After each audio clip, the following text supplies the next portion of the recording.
What's up mga kumari kong tigang, itong YouTube channel ng mga taong mahilig gumawa ng mapampaswerte, mahilig magpabuenas at mangontras sa mga malas. It's me, Rico Moore, and welcome back to my channel. And for today's video po mga kumari kong tigang, since ngayon po ay unang araw po ng buwan ng Oktubre, nakos Mariose mga kumari kong tigang, anong petsa na? Kayo po baga mga kumari kong tigang, nakapagsubi-subi na? Kasi ngayon malapit na ang yung ating pinakaintay-intay na season of the year, ang syempre Pasko. Nako po, baka iba'y marami nang naitago na. Nako, baka naman wala pa rin hanggang ngayon. Nako, kayo po'y mag-inot-inot na. Mag-umpisa na kayo ngayon, magsubi-subi ha. Kasi tayo po'y maraming bibigyan ngayong Kapaskuhan. Syempre, kasama ako doon sa bibigyan nyo. Pues, kasi ang topic natin ngayon may kaugnayan po dito. Kasi baka kayo po'y patuloy pa rin na nakakaranas ngayon ng sinasabi mga negativities at kamalasan sa buhay po ninyo. Bakit naman? Kaya kayo wala pa rin hanggang ngayon na iipon-ipon baga. Kasi baka nga kayo po yung talagang pinupugigi pa rin ng mga sinasabing kamalasan na yan. Misfortune sa buhay na nagpapahirap ka po sa inyo. Lalong-lalo na po sa usapin ng kaperahan. Ano ba yung mga nagiging dahilan? Nako, baka ito po yung isa kumari kong tigang sa nakalukob na sa inyo. Ano yan? Yung sinasabing usapin tungkol po sa sumpa. Sumpa? Parang nakakatakot naman ang mukha mo. Kasi yan po ang topic natin ngayon. Kasi meron tayo dito isang follower natin naman na subscriber din na ito po, nagtatanong tungkol sa sumpa. Kasi binasa ko yung ano niya, napakasilimot ng kanyang message sa atin. Kasi itong si Madam parang talagang sobra-sobra ang kanyang paghihirap na nararanasan ngayon. Kasi siya yung nag-message sa atin na humihingi po siya ng parang tulong o gabay nga na ano ba daw po yung mainam na mga pangontra sa sumpa. Kasi parang daw po siya isinumpa. Isinumpa daw ata siya ng kanyang lahi. Yung kanyang mga ninuno nung araw. Parang nararamdaman na daw po niya ngayon yung sumpa. Nako, ito pong totoo po yan kumari kong tigang. Kasi kapag alam niyo po ba, ang manifestation po ng sumpa, hindi agad-agad naman tumatalab yan Pero kapag yan ay talagang tumalab sa inyo, ay talagang, nako, meron kasi isa klase po ng sumpa na talagang mahirap kontrahin. At yan po yung pag tumalab yan, talagang, nako, effect na effect. Ano yan? Kapag halimbawa kayo po, kumari kong tigang, ay isinumpa na kayo po ay maghihirap sa buhay po ninyo. Nako, nakakatakot yung mukha ko Opo, yan po isa sa mahirap kontrahin. Tapos lalo na kumari kong tigang, kung halimbawa ang nagsumpa po sa inyo ay yung mga pumanaw na, yung mga namatay na. May pangontra ba dyan? Meron naman po kumari kong tigang. At yan po ang i-share ko sa inyo ngayon doon po sa dulo ng ating video ngayon. Kaya panoorin niyo po itong video natin hanggang dulo. Pero bago yun kumari kong tigang, pag-usapan muna natin, ano ba yung mga sumpang yan? Ano ba yung mga iba't ibang mga senyales na kayo po isinumpa na o kayo napatawan na ng mga sumpa? Yan, meron tayong pinapende dito pong mga list kumari kong tigang kasi napakarami. Pinili ko na lang po yung mga prominente na maaaring makita nyo dyan sa inyo pong mga buhay. Buhay. Na baka kayo nga po ito na gumagana na o nagmamanifest na yung sumpa sa inyo ng mga tao na baka nagalit sa inyo, hindi nyo pa alam, kayo po yung pinatawan na ng sumpa. So, ito po yung prominente makita nyo ng mga senyales na kayo po yun na nga, nalulukoban na ng sumpa, kaya kayo po yung naghihirap na sa buhay po ninyo. Ano-ano yung mga yan? Number 1, kumari kong tigang, ito po. Una, ikaw ay tinatamaan ng matinding sakit. Naku po, ayoko yung sumpang yan, yung tinatamaan ng sakit. Ito yung karaniwan nangyayari kapag nagalit ang isang tao sa'yo, binibigyan ka ng karamdaman na hindi basta-basta nalulunasan. Kaya di kayo magpa-check up. Hala, nakakatakot naman yun, kumari kong tigang. Tapos, ang mga senyales po ito, yung parang bigla-bigla na lang ikaw sumasakit ang ulo, nananakit ang mga kalamnan, bigla ka na lang parang nagkakaroon ng matinding sakit sa tiyan mo, na parang wala namang nagiging dahilan. Parang bakit minsan parang kumukulo, parang sumasakit, parang namamaga, parang yung masakit, basta masakit. Totoo yan kumari kong tigang, na kahit ang mga doktor po ay hindi matukoy kung ano po yung nararamdaman po ninyo o yung sakit na yung idinadaing ninyo. Ganon. Kasi yun, isang klase po yan ng sumpa na ikaw ay magkakasakit. Tapos yun nga, yung parang mararatay ka sa karamdaman na parang magiging bedridden ka na. Nakakatakot naman yung mukha ko. So yun po kumari kong tigang. At maaring yun po ay isa din po senyalis ng isa pa na napakabigat din po ng kulam. Kulam? Yan kasi hamak marik din kapag nagsama yung dalawa yung sumpa tapos kulam, nako talagang ewan ko na kapag kaya nang dumapo sa inyo. Halimbawa may nagalit sa inyong tao, kayo po isinumpa tapos kayo po kinulam. Yan na. Andyan na yung mga manifestation na mas nasa yung mga negativities na maaari nga po magpahirap po sa inyo. So yun po ang ating number 1, hamak marik. Sinasummarize ko lang po kasi medyo mahaba po ito. Marami po kasi. Number 2, isang klase po ng sumpa, hamak marik, yung usog. Halimbawa kayo po yung nausog, sinumpa kayo, ipinataw sa inyo ng isang tao yan. Halimbawa, kayo po parang bigla-bigla na lang nagiging negatibo yung pananaw nyo sa buhay po ninyo o yun nga, nakakaramdam kayo ng mga parang misfortune sa buhay nyo, inuusog kayo, yung nakokontra lagi kayo, hamak marik yung tigang. Yung usog na yan, minsan, ang nagiging yung manifestation niya sa inyo, yun nga minsan, masakit din, may mga kung ano kayo nararamdaman sa katawan po ninyo, na hindi mawawala yan hanggat hindi siya binabawi nung ng usog sa inyo. Halimbawa, yung lalawayan kayo, o yung duduraan kayo, o yung ipatatawas kayo. Kailangan kayo magpagamot talaga sa mga may karunungan, yung may mga dunong, at yung mga albularyo. Yan, isa po yan na nagiging po yan, form po yan ng sumpa, o yan, maari kayo nga po ay nauusog na. Sumpa din yan. Pangatlo, pagkabao. Pagkabao, kasama pala yun. Kung ikaw ay nanloko o nagpaasa ng isang lalaki o isang babae, magkakaroon siya ng kakayahan na patawang ka ng sumpa na hindi ka na kailanman magkakaanak. Talaga ba? Kaya pala pagka yung iba sinasabi na napakatagal na nila mag-asawa, hindi sila nagkakaanak. Baka ang isa sa kanila, baka ngayon may mga ginawang mga kalukuhan ng araw, ng mga binatang dalaga pa, sila po isinumpa, ayun, sila po ay nababaog. Yun ay, parang napakasakit naman yun. Kung bagay tatanda ka mag-isa, wala kang kasama kasi ikay sinumpa na, mababaog ka, hindi ka magkakanak kahit kailan. O, isa yun. Ito ay dahil sa matinding emosyon na ginawa mo na kasamaan noong araw. Emosyon na ginawa mo ng kasamaan noong araw. Yun nga, baka ikaw nga po may mga ginawang kalokohan ng araw, tapos yun, nagalit sa inyo, sinumpa ka. Yan, isang form pa dahil ng sumpayan, hamak marik yung tigang. Pang-apat, matinding takot. Kapag isinumpa mo ang isang tao, ay nagkakaroon siya ng hallucination, ibig sabihin, nakakita siya ng kung ano-anong mga bagay, maaring maging dahilan ito para mapatid mo ang kanyang katinuan. Parang nayoyoying girl.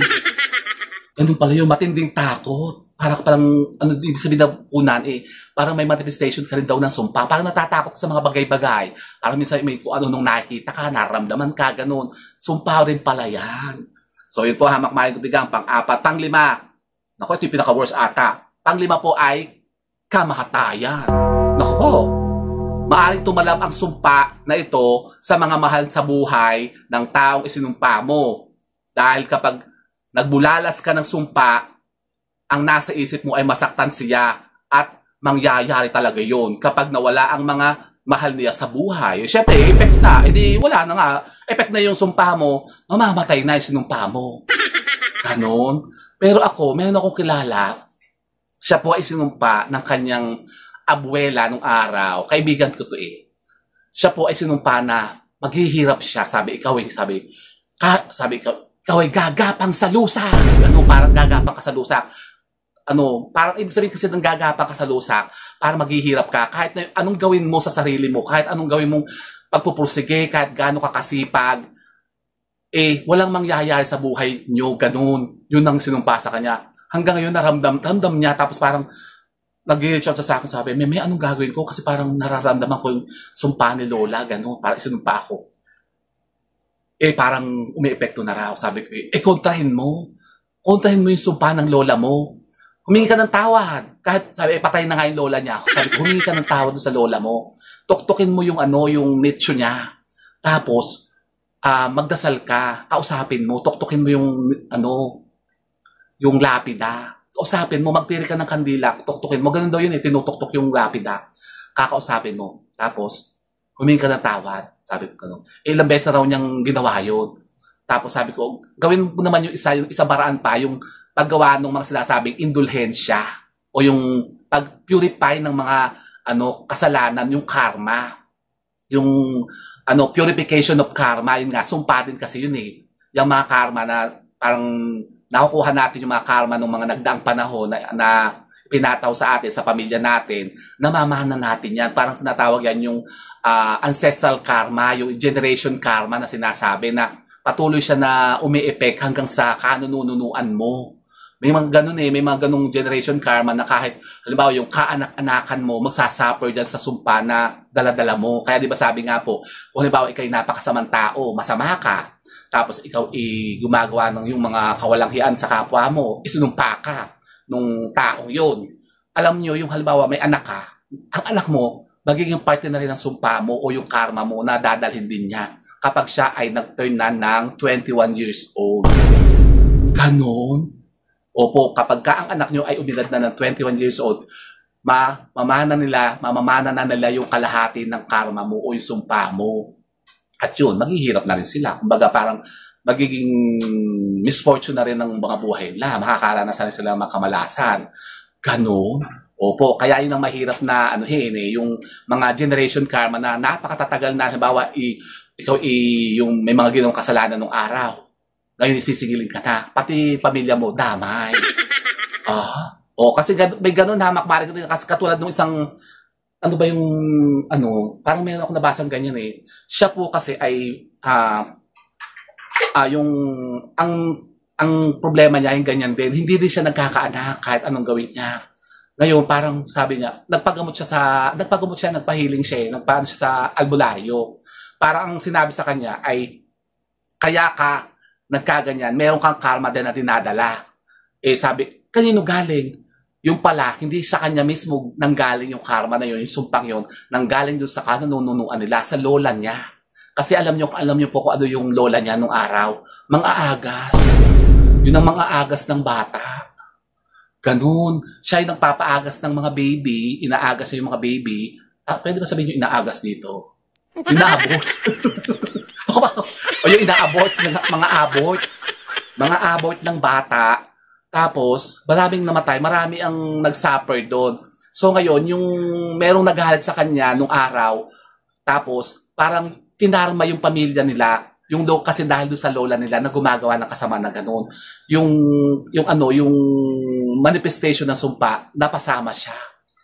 Ayun, tapos hanggang sa third generation yon, yung mother niya, siya ang nakasalo nung sumpa niya, nung sumpa ng pamilya nila. Siya hindi nagkakaanak. Kasi bakit? Kasi yung pala, hindi nagkakaanak. Kasi lahat ng mga bata na pinatay nung kanunuan nila, binabawi sa kanya ngayon. So, ganun po makumalik yung tinatawag na ancestral karma o yung mga sinumpa na tumatalab ng henerasyon. Talaga ba? Paano ba makukontra yung mga sumpa-sumpang kanya, yung mga karma natin?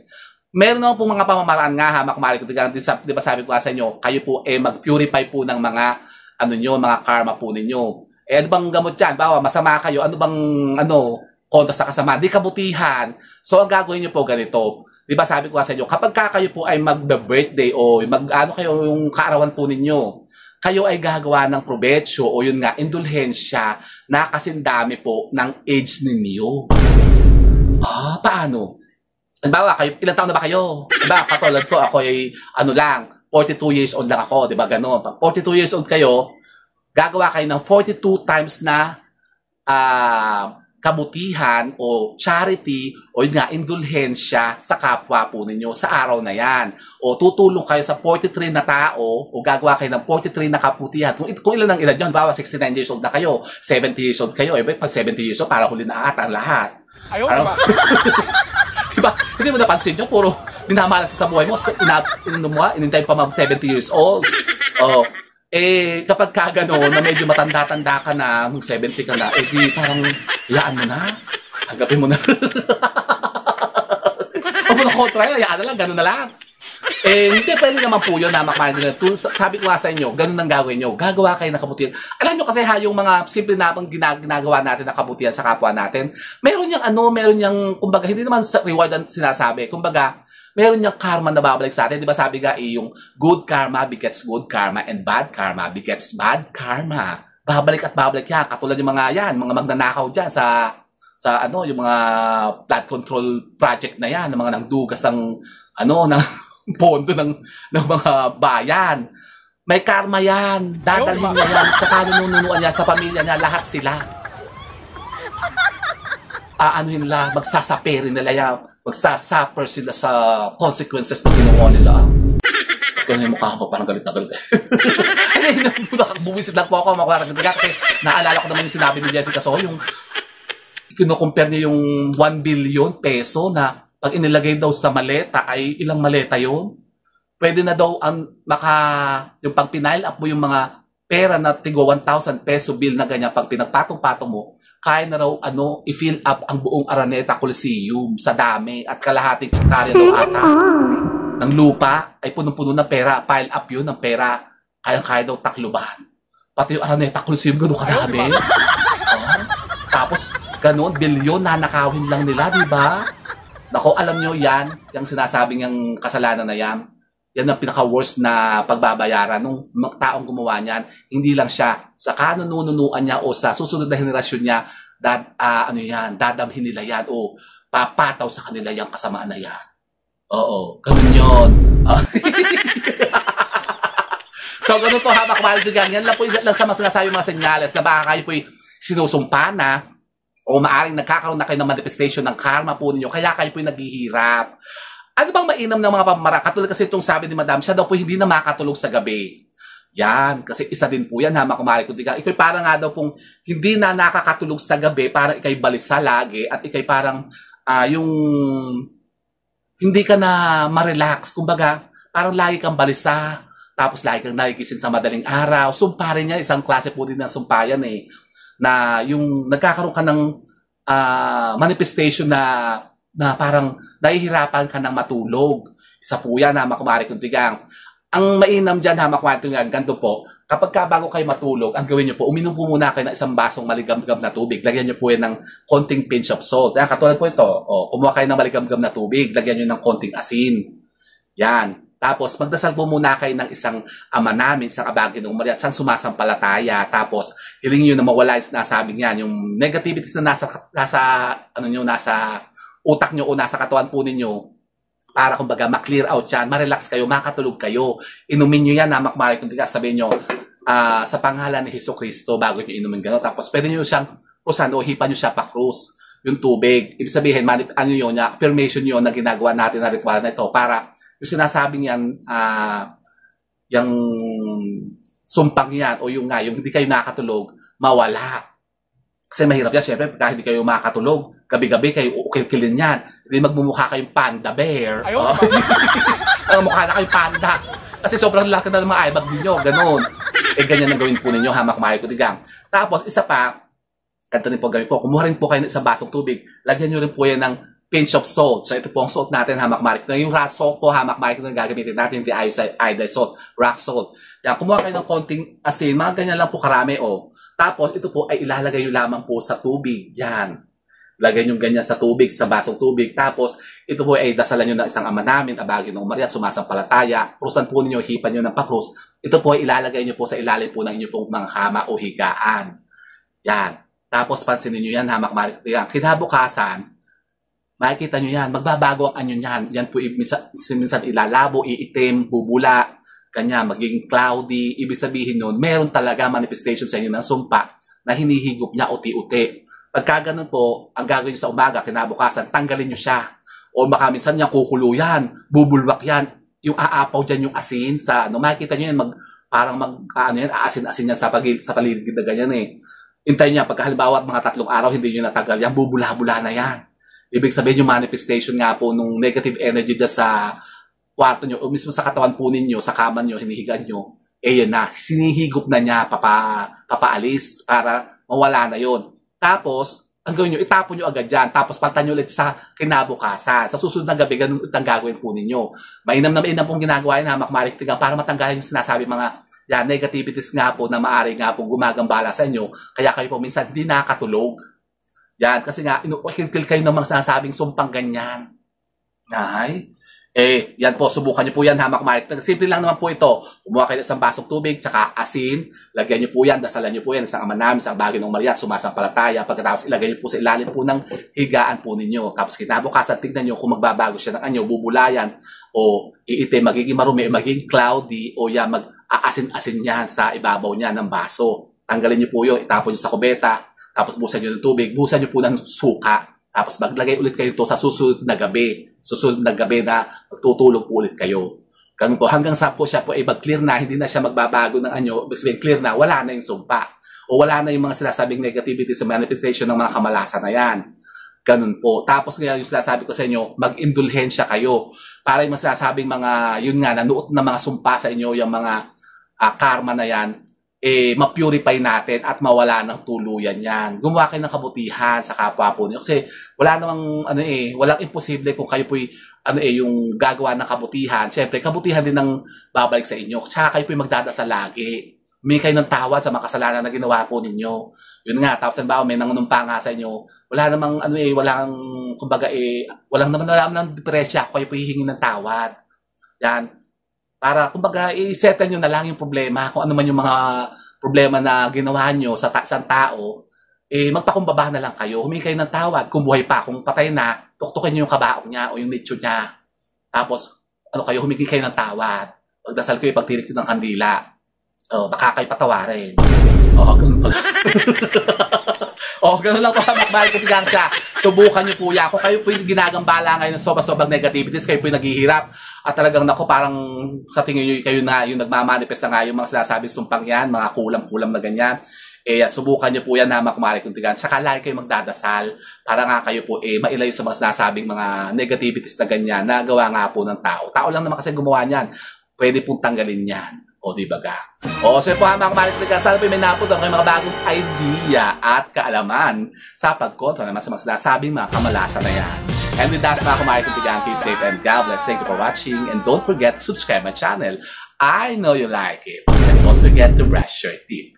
Bye mga kumari kong tigan.